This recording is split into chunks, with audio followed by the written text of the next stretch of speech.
भाई honestly Christopher Nolan की फिल्मों को रिव्यू करने की जरूरत नहीं है, क्योंकि अगर आपको किसी भी क्रेडिट में अगर ये लिखा हुआ आ जाए कि डायरेक्टेड बाय क्रिस्टोफर नोलन, तो समझ जाओ भाई कि फिल्म मास्टरपीस है। मतलब ये बंदा अपनी ही लीग में चल रहा है लिटरली। द ऑडिसी देख कर आया था मैं आईमैक्स में, और इस फिल्म को देखकर मैं इतना ही कहूंगा कि भाई इस फिल्म को बड़े से बड़े स्क्रीन में देखो, because you can't miss it in theatres and wait for OTT release instead. मतलब ये फिल्म जो है ना भाई आईमैक्स थिएटर्स के लिए ही बनी है।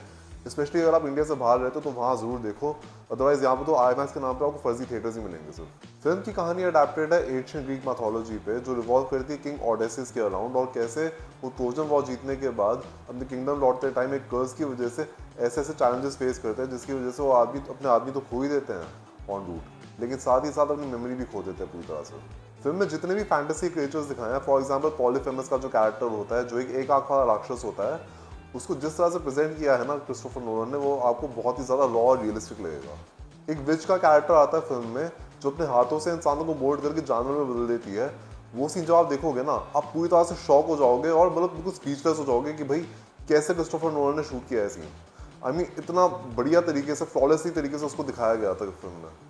अनलाइक प्रीवियस क्रिस्टोफर नोलन की मूवीज, ये फिल्म आपको उतनी ज़्यादा कॉम्प्लिकेटेड नहीं लगेगी जितनी कि आप एक्सपेक्ट करोगे, लेकिन हाँ, ये फिल्म आपकी अटेंशन और आपकी पेशेंस जो है वो जरूर डिमांड करेगी, which will be absolutely worth it. Although ये फिल्म ग्रीक मैथोलॉजी पे बेस्ड है, बट स्टिल इस फिल्म में काफ़ी सारे ऐसे चैप्टर्स हैं जो आपको रामायण की याद दिला देंगे।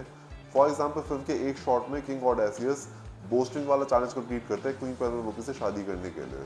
ये सेम एक्ट आपको रामायण के सीता के स्वयंवर वाली एक्ट की याद दिला देगा। इनफैक्ट ओडेसियस और क्वीन पेनेलोपे की आपस की बॉन्डिंग, उनकी लॉयल्टी एक दूसरे को लेके, और किंग ओडेसियस का 20 साल से अपने किंगडम से दूर रहना, मतलब ये सब आपको रामायण की याद लाएगा बिल्कुल। मैट डेमन जिन्होंने ओडेसियस का कैरेक्टर प्ले किया है, बहुत ही ऑनेस्टी और बहुत ही कन्विक्शन से काम किया उन्होंने फिल्म में। द मार्शियन हो, चाहे वो इंटरस्टेलर हो, अब ना ओडेसी, मतलब किसी भी मूवी में अगर प्लॉट में उनका कैरेक्टर घर जाने के लिए तरस रहा है ना, तो समझ लो भाई मैट डेमन से आपको बहुत ही मास्टर क्लास परफॉर्मेंस देखने को मिल रही है। एनी हैथवे बहुत ही ज़्यादा ग्रेसफुल लगी है एज क्वीन पेनेलोपी। उनकी स्क्रीन प्रेजेंस इतनी ज़्यादा ज़बरदस्त है कि आपको सच में लगेगा कि सामने कोई रानी खड़ी है। रॉबर्ट पैटिंसन जो एंटीनस का कैरेक्टर प्ले कर रहे हैं, वो भी बहुत ज़्यादा नेचुरल लगता है as an antagonist of the film. उनकी आंखों में वो कमीनापन, वो पावर की भूख साफ नजर आती है पूरी फिल्म में। बस Tom Holland was the only weakest point of the film.